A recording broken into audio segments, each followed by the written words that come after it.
नमस्कार, आप देख रहे हैं एनएमएफ न्यूज। देश भर में सीबीआई ने ताबड़तोड़ छापेमारी कर घोटालेबाजों में हड़कंप मचा दिया है, लेकिन इस बार छापेमारी एक हैरान कर देने वाले केस में हुई है। सीबीआई के हत्थे एक ऐसा घोटाला चढ़ा है जिसके खुलासे से न सिर्फ आरबीआई बल्कि मोदी सरकार के भी होश उड़ गए हैं।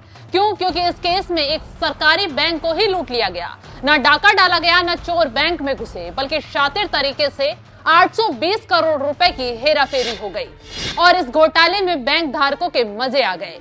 खुलासा हुआ तो जांच अधिकारी भी सन्न रह गए।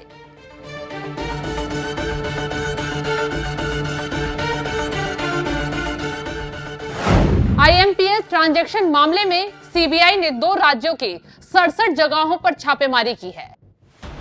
ये ट्रांजैक्शन 1-2 रुपए नहीं बल्कि 800 करोड़ रुपए से ज्यादा का है। सीबीआई ने कई महत्वपूर्ण दस्तावेज और डिजिटल डिवाइस जब्त किए हैं। यूको बैंक और आईडीएफसी से संबंधित 130 दस्तावेज जब्त किए गए हैं। 40 मोबाइल फोन, 2 हार्ड डिस्क और 1 इंटरनेट डोंगल जब्त हुई है। ये ट्रांजैक्शन यूसीओ बैंक के अलग अलग अकाउंट से किए गए। नवंबर 2023 में इस मामले में शिकायत दर्ज करवाई गई। जांच के दौरान 8000 करोड़ के फ्रॉड का खुलासा हुआ।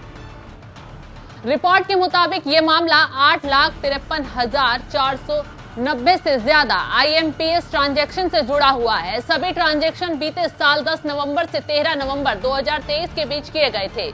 इसमें बताया गया कि 7 प्राइवेट बैंकों के 14,600 अकाउंट से गलत तरीके से यूको बैंक के 41,000 अकाउंट होल्डर्स के खाते में आईएमपीएस ट्रांजैक्शन किए गए थे। कौन कौन इस घोटाले में शामिल है, इसी का पता सीबीआई छापेमारी से लगाया जा रहा है। आगे कुछ बताएं उससे पहले ये बताते हैं क्या है आईएमपीएस ट्रांजैक्शन। आईएमपीएस यानी तत्काल भुगतान सेवा। आईएमपीएस सर्विस लोगों को इंटरनेट और फोन बैंकिंग के जरिए तुरंत ट्रांसफर करने की सुविधा मिलती है। रियल टाइम लेन देन होने के कारण ज्यादातर लोग इस पेमेंट सर्विस का ही इस्तेमाल करते हैं।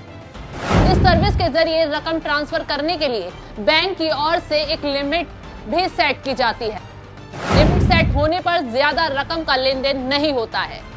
जिस तरह से इस केस में खुलासे हो रहे हैं उससे तो जाहिर है कि अंदर के लोगों ने भी करोड़ों के खेल में मदद की होगी। बड़े लेवल तक पैसों के बंदरबाट की आशंका है। खैर, सीबीआई सारे आरोपियों को खोद निकालेगी। सीबीआई के मुताबिक राजस्थान और महाराष्ट्र में छापेमारी उन लोगों पर केंद्रित थी जिन्होंने यूसीओ बैंक आईएमपीएस लेन देन में पैसे प्राप्त किए और बैंक को वापस नहीं किए। इससे पहले दिसंबर 2023 में भी कोलकाता और मैंगलोर में निजी व्यक्तियों और यूको बैंक के अधिकारियों से जुड़े 13 ठिकानों पर छापेमारी की गई थी। अब ये घोटाला है या फिर गड़बड़ी, इस पर जल्द खुलासा होने वाला है। कहां से पैसा ये कैसे आया, किसने लुटाया, सीबीआई इसकी बारीकी से जांच कर रही है। कहा जा रहा है कि बड़ी बड़ी घोटालेबाज मछलियां जाल में फंसने वाली हैं। वहीं सरकारी बैंक के शेयरों पर भी सीबीआई की छापेमारी की खबर पर असर पड़ा है। खैर, अब असर घोटालेबाजों की जेब पर भी पड़ने वाला है। तो इस खबर पर क्या है आपकी राय, कमेंट कर जरूर बताएं।